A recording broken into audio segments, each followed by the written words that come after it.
we wanted to share the 3 things that we wish people would have told us before you actually start writing or before you start substantially writing. So as we guide you in this journey, just a reminder, my name is Molly. I'm Morgan. And I'm Teresa. So let's jump in here, Teresa. What is the first thing that you wish someone had told you before you started jumping into a project? Oh my gosh, the amount of research I needed to do.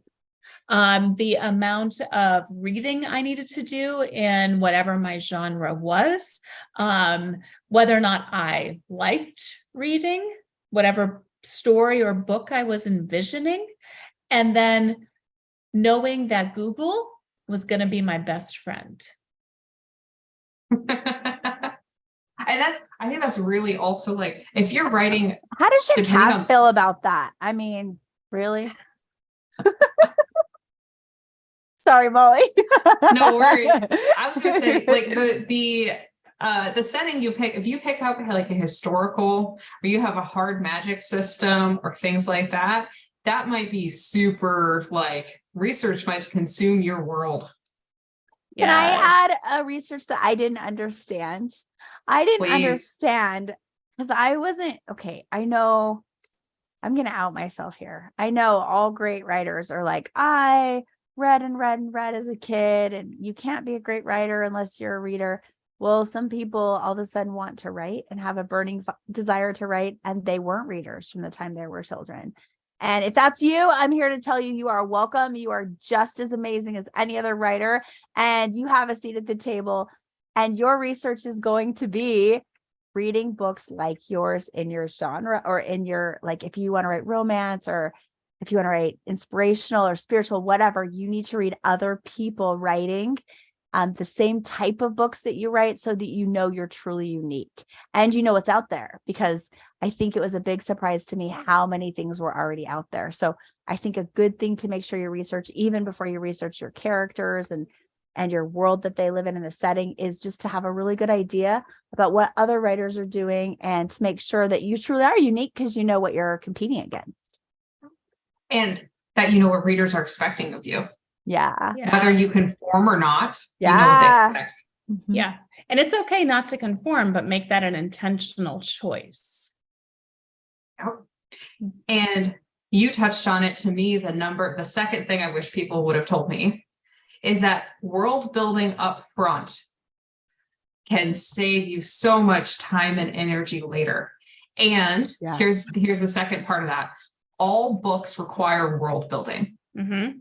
They tend to say that world building, we tend to use it in the context of science fiction and fantasy, but all books take place, have a setting, have a time and a place. And all of your readers might not be intimately familiar with that time and place. So you will have to build that world for them. And I'm going to say, go. Yes, I was going to say, so I wrote dystopian sci-fi, Warehouse Dreams. It's great. You should check it out. That is a book about psychokinetics and telepaths. The amount of rule building I had to do when your people literally can read people's minds and manipulate objects was crazy. I probably did 20 extra rewrites because I didn't establish the rules from very, very early on. And I had so many inconsistencies that I had to fix. I think setting really gets people. Mm-hmm. Even memoirs, you have to decide which thing you're going to focus on, because remember, it's not a camera. This is one of the things I wish I would have understood. Authors are not like movie makers. We can't just take a picture. So we have to decide, when you're describing a character, it's completely boring and bad writing if you say she has long black hair, she's wearing a cool Semi-Sages t-shirt, she has red headphones on, she's in a fake library. Boring. Even me describing it, you're like, ah. So you have to pick the things that stand out, that are a little like, are quirky, teeth are kind of crooked, or she's got freckles all over her face, whatever it is that's different. Because that's what makes sure that endears your character, but the setting too. So you got to be really specific about what things are going to make it onto the page. And you probably should know more things than the ones that are going to make it onto the page. That's a good sneak one. for later. Everything that you have to know a lot more than might actually make it on the page. Just because you know it doesn't mean it has to go on the page. Yes. But you might have to still know it. I wish I would have and known that that. can be- I thought, oh, if I don't Right? need it, I don't have to know it. Yeah, you do. Right? No, you do. I see a lot of people saying, well, I figured all this out. I know the whole genealogy. I got to put it somewhere. No, you don't. Not necessarily.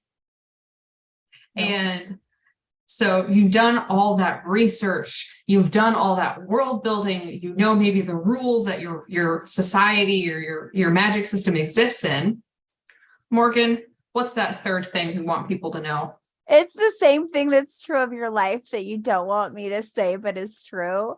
Everything takes at least 3 times longer than you think it will. Oh, yeah. So if you're like, it's no problem, my first chapter's done, and then you submit it to group and you're like, oh, I'll do it again. Oops, I have to do it again. I get to do it again. Oh, one more time. Like, I get to do it again. yay! Because if you have high quality expectations, and if you're here, you're a great writer and you have high quality expectations and you're putting time in that wants a community that's valuable, you're with your people, then we know that you're going to keep doing it until it's what your vision. You're not just going to throw together some crappy thing. You're going to make this a beautiful vision. So if you want more help with that, please check out, we have a former episode on, creating your why so that you can keep going as it's more time consuming and you can keep this energy up and your excitement up. And we're totally here to help you. You can meet us on, go ahead, Molly, sorry. Yeah, bonus one here, right? We talked, it takes longer and it's harder than you think it is. And even if you've done it before, even if, it's not going to be the same pace throughout the entire time. And the pace that you work at is not the pace that other people will work at. And you can't measure yourself against other people. Don't do it. It's a trap. It's only going to cause you heartache. Don't do it right at your pace. Do things at your pace. And yeah, it can be frustrating. And yeah, it's never as easy as you think it is, but you will get there. Well, we've saved a seat for you. Yeah. And we've saved a seat for you. And that's Teresa's line. You got to say that. That's awesome. We're here. We have a seat saved we're here. We have a seat saved for you in the library. It has your name on it. There is a cat apparently who has made himself very present during this episode. He's here too. And the atmosphere hang out with us. Amazing, right? The atmosphere. The and atmosphere. If you've been watching our episodes, that means it's time for you to drink. And Stay now that you're hydrated, done, baby. And now that you're done drinking, go write. Go put words on paper. Go explore. Go have fun. Or check out our last episode on why. Any of that stuff works. We'll see you next time in the library.